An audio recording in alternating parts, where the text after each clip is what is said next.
Alamin natin ang report mula kay Edniel Parosa. Edniel, nandyan sa live via Zoom. Edniel? Lakay at Sister L, dito ata nagdadala ng bebe si Ka Jerry Baha dahil alam na alam niya itong Devil's Curve kung tawagin. Dito yan sa Marilaki Highway. Sakop ito lakay ng Tanay sa Rizal. Nakakalat dito sa pamosong kurbadang nandito kung saan tayo naroroon ang mga restback ng Highway Patrol Group mula sa lalawigan ng Quezon at Laguna. Kasunod ito ng pagkasawingan ng isang motovlogger dahil sa isang Superman stunt na nagresulta sa nag-viral na road crash kamakailan. Dito tayo mismo sa kung tawagin ay Devil's Curve, sakop ng Tanay, kung saan hindi lamang nagkakarera yung ilang mga rider kapag walang polis na lakay. Yung killer curve na yan, Tanay yan o Antipolo?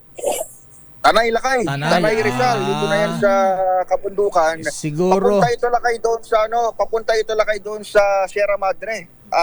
Kung pamilyar yung ating mga kababayan mula dyan sa Metro Manila, ito yung daanan patungo rito sa Sierra Madre. Alam ko na, Edniel, ang gamot dyan, solusyon dyan para hindi nakaka-aksidente at hindi nag-i-stunt yung mga riders natin dyan. I-request ng HPG sa highway DPWH, lagyan ng hump yung lagyan ng hump yung curve, ayan. Hindi na masyadong mataas, basta mga tatlong hump na magkakasunod. Tingnan natin kung makapag-banking-banking pa Ewan kayo ko lang dyan. hindi sila tumalsik-talsik sa bangin. Lakay, alam mo meron ditong yung pinaka-Devil's Curve. Meron Devil's ditong Curve yung mga tawag. strip kung tawagin.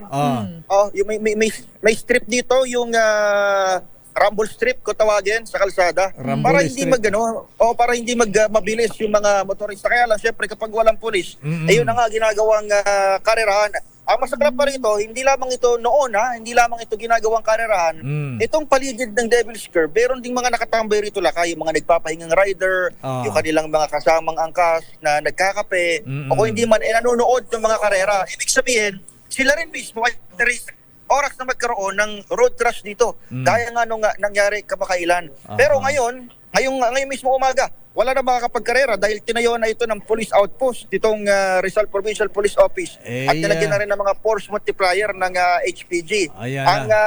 Para hindi masayang oras ng mga taga-SPG sa pagbabayad sa mga walang hiyang mga mayayabang na rider na ganyan Simple lang. Ayan, request na lang natin kay Apo Secretary Manny Bonoan, palagyan mga Apo ng mga humps itong mga dyan sa Marilaki Highway para tinadtad ng humps. Tadta rin ng humps yan para wala nang magpapatakbo ng mabilis dyan. Kaya lang, lakay kapag may humps ang kawawa yung mga siklista, yung ating mga bikers. Kasi dinadayo rin ito ng bikers na lalo na ngayon. Ngayon, Chinese New Year, lagyan ng siwang ng rito, yung ating mga lagyan ng siwang yung hump, huwag yung dire-diretso para doon sila sumuot. Okay, sa gilid. Nakapanayam natin yung ilang mga restback ng HPG at nakumpirma natin na galing pa sila sa Laguna. Pakinggan natin yung ilan sa kanilang pahayag. Implement kami ng traffic direction and control. Sinesenyasan namin yung mga motorista na magdahan-dahan. Since ito ay sharp curve, dapat lang naman talaga silang magdahan-dahan at bawal silang magbabilis dito sa kalsada. Kailan sir nagsimula yung mayroon ba kayong heightened o dagdag na deployment? Meron po, actually galing pa po kami ng Laguna. Bali, inugment po kami dito para magdagdag pwersa po sa mga tropa para balaan at mag-silping guide sa ating mga motorista po. Ayun. Nakatirik din dito nakatirik pa rin yung kandila sa kanto ng kalsada kung saan namatay itong si John Louis Arguelles. Ito na ang ika-13 road accident ngayong taon dito sa Marilaki Highway. At 158 road accidents noong 2024 ang naitala rito. Batayan sa record ng HPG. Pinakakalampag na rin ng Senado itong pagbabawal na gawing racetrack ang Marilaki dahil nga sa mga aksidente lakay. Ayan, sabi ko, hump lang katapat yan. Para hindi nasasayang oras ang ating mga taga-SPG na nagbabantay dyan sa mga Imbis na makakapag-trabaho pa ng ibang trabaho dahil lang sa mga walang disiplina. Correct. At kung hindi pa mag-viral, hindi pa siguro magiging alerto rito ating mga kababayan. So yan ang latest mula rito sa lalawigan ng Rizal, in particular sa bayan ng Laguna. Kasama ko si Charlie Coquiat.